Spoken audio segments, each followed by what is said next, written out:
On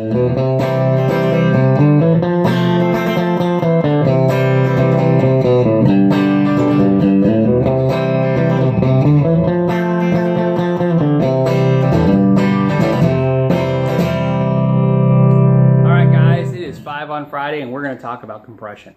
It is the biggest question that's been asked to me for months. What is compression? Why do I need it? You name it. Okay, so let's talk about what it is, and that hopefully will explain why you would need it. So compression. Well, here's what compression does. It's really referred to sometimes as a compression limiter and sometimes as a compression sustainer.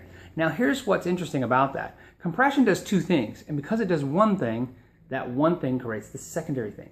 So even though you might have need for one or the other of the two things compressor does, you get the residual of the other. So let's start with that first.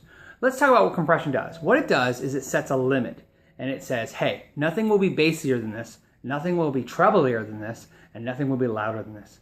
So it doesn't matter how much bass you turn up, it doesn't matter how much treble you turn up, it doesn't matter how bright your guitar is or how bass your guitar is, it doesn't matter how hard you hit or how light you hit, nothing will go above this volume level.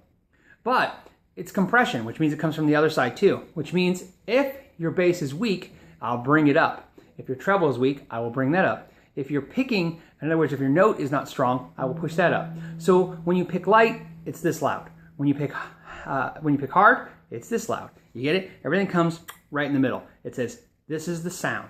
Now, how does it do that? Well, here's an interesting thing. I'm going to use this analogy.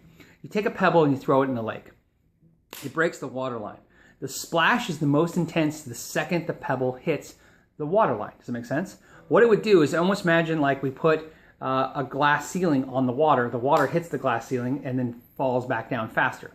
That water hitting the lake spreads out, in other words, like a little wave. And so the energy is stopped from being peaked, right? It says, okay, the energy can't go this high, so it's got to go somewhere, so it goes sideways.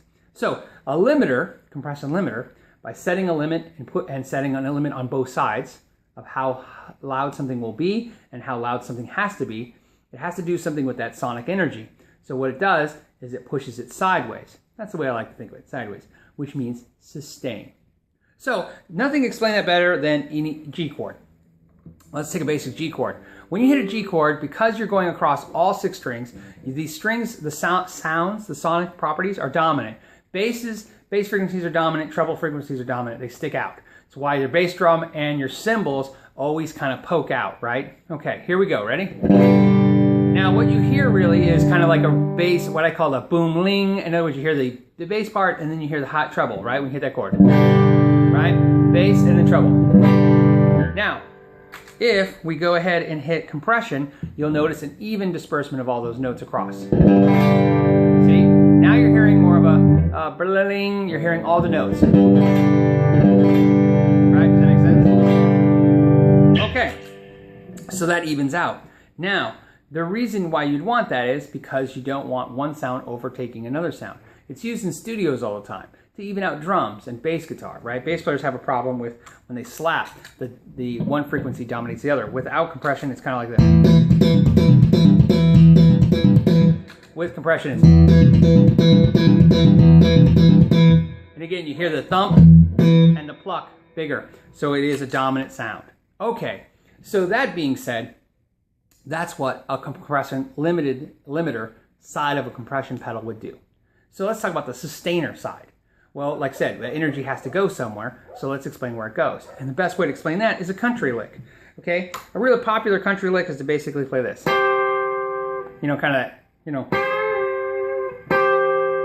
Now what happens when you hit a note is it does the same thing that analogy does with the pebble and the lake. In other words, when you hit the note is most intense the first time the pick hits it. The energy is hit, the note is struck, it is immediately the loudest, and then immediately falls off. In other words, as soon as I hit, just like that splash, bam, splash goes up, comes right back down, right? So, boom, and dive. Okay, so the notes do not hang around, right? If I hit the compressor, here's where we go. See how much longer they hang around? Not only do they sustain, but the notes don't decay as fast. In other words, you get that. Right, and they hang around. Again, without compression. With compression. They hang around. Okay, so that's what a compressor is going to do for you. It's going to even out your sound, which may or may not be something you're interested in, but also add sustain. Let's give you another reference since we did the country lick. Let's do one of the most famous licks in the last 10 years, which is John Mayer, with compression and without. With compressor, the lick sounds like this.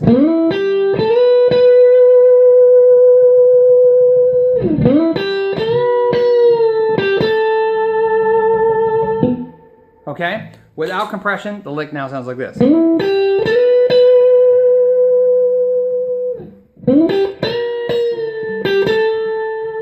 Obviously, John Mayer is a fan of compression. So he back to compressor again. See how the note's just there, plump, big, because it helps fatten up the notes. Because again, if the note doesn't have enough bass for frequencies, the compressor will intensify those bass frequencies. And if it has too much of a brightness to it because it's a single note, it'll tame that down. It makes the note rounder and fuller. It also, chicken picking, that kind of lick, helps for that lick because evens out again those kind of thumping notes. So, why would you want compression? That's why. Is because it adds sustain to your individual notes. Also chords too. Sometimes if you're playing in a band and you got to hit a chord behind somebody, and you're just kind of, right? Think about this. The chords can sustain twice as long. That'd be a long change, right? The reason that's interesting is because one of the most common ways to do that same thing would be with delay. Right? Delay sound. You wouldn't need delay, you can use compression. I tend to use the compressor way more than delay to give me those sustained notes. So that's one of the other uses for compression.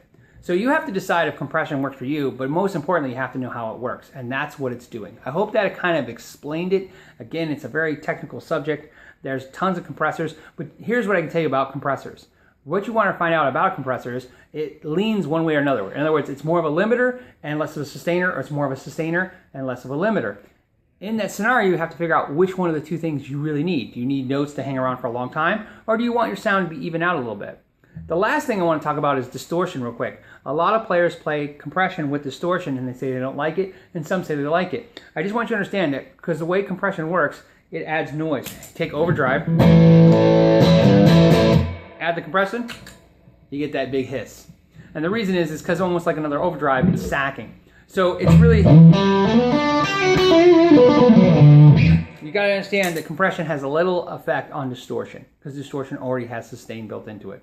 Distortion, by the means of how it works in the overdrive, it is creating its own sustain. So I'm not saying don't use it for that, I'm just saying it's redundant. I sometimes use it because, the same thing, I'm trying to get this lick